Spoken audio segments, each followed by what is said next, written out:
The evening is about jazz as the metaphor of a new art and science of collaboration. The question is, what is best suited in this world, the world as we know, an uncertain world? And we might have images in our brain when we think about organizations and strategy that are linked implicitly with the metaphor of the classical orchestra with prescribed musical scores, a single conductor as a leader, and sort of top-down control and so on.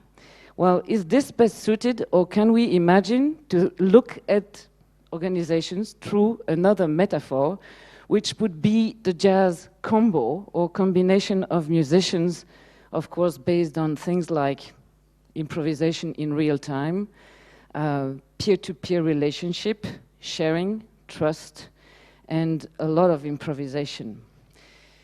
It seems that even when we have the available information we need, in some cases we don't process the information according to what we should, because we don't imagine what's going to happen. So the question is, in fact, in some cases, we see the world according through our lenses.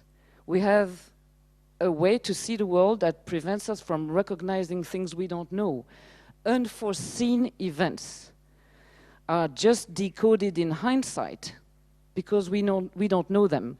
We don't know the events in advance, so we don't recognize them until they happen. So we have a repertoire of patterns in our mind that determines the way we will look at a situation and the decision we will make and the way we will act. And so this evening is about perception, and we don't pretend to tell any truth, but present a point of view. Why do we need new metaphor then? Because shifts happen. There is a one-letter difference. And shift happens.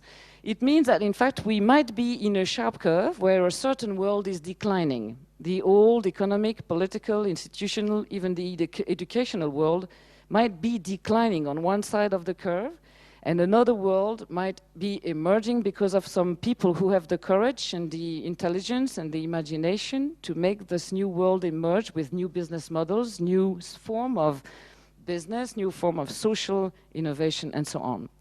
We propose to look at 3 revolutions that are underway, and it is possible that we still apply the old rules that we learned in business schools, as if the world was stable, as if it was a chess game, but maybe another game is underway. Of course, there is this imperative. The imperative is to, well, create the conditions under which, in fact, those people with brilliant minds, talents, knowledge are going to collaborate in an effective way in order to create something else than collective stupidity, as we say, collective intelligence. And it means that we have to, of course, go beyond all the boundaries we know. Boundaries inside our head, but boundaries cross-silo, cross-companies, cross-sector, cross everything, so that, in fact, we see that it is true, there is a shift from a vertical world based on silo, power of status, to a world which is much more based on hubs and nodal companies, networks, which means that everything is based on distribution, sharing of information, sharing of knowledge, sharing of energy. And this changes everything in terms of way we have to behave. So it means that in terms of leadership, there is a shift from the power of status to a way to have a human-centered leadership, which encourages the joy of creation among transdisciplinary teams. In a certain system, we might perform at our best. We might be excellent.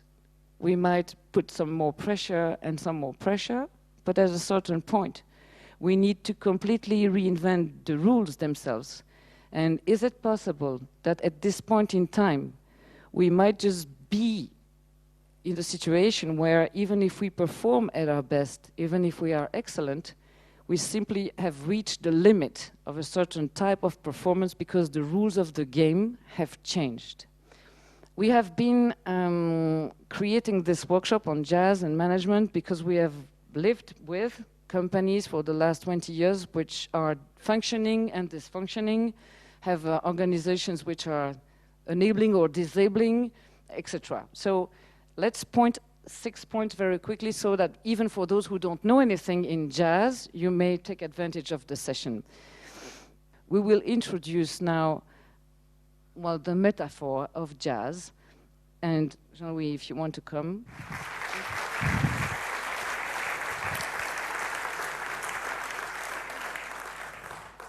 I would like to introduce Vincent Breunings on the piano.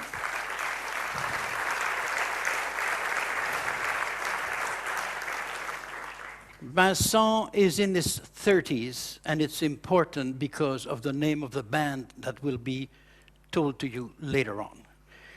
The second musician I would like to introduce is Félix Simtain, a legendary drummer.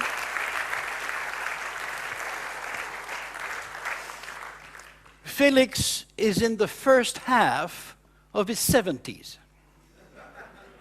It's important at that age, to make the difference between the first and second half.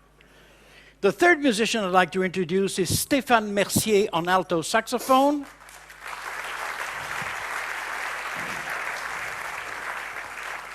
Stéphane is in his 40s.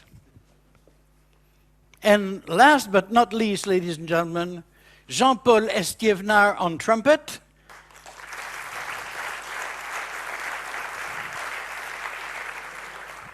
He's in his 20s.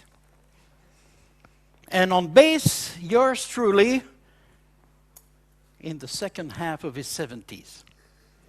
So this is why we call the band the Generation 5.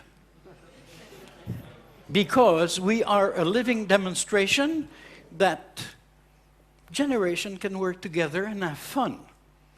So what we're going to do is show you how within a structure we can be totally free to improvise.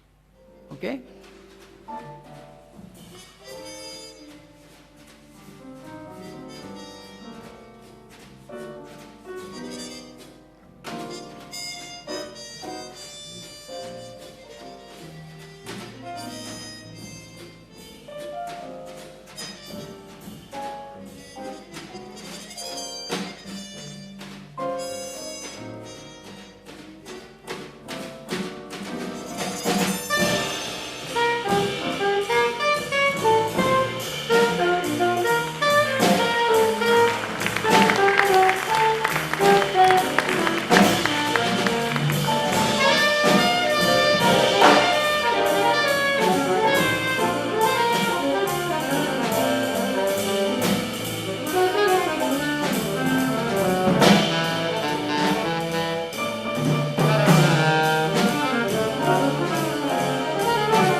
Thank you.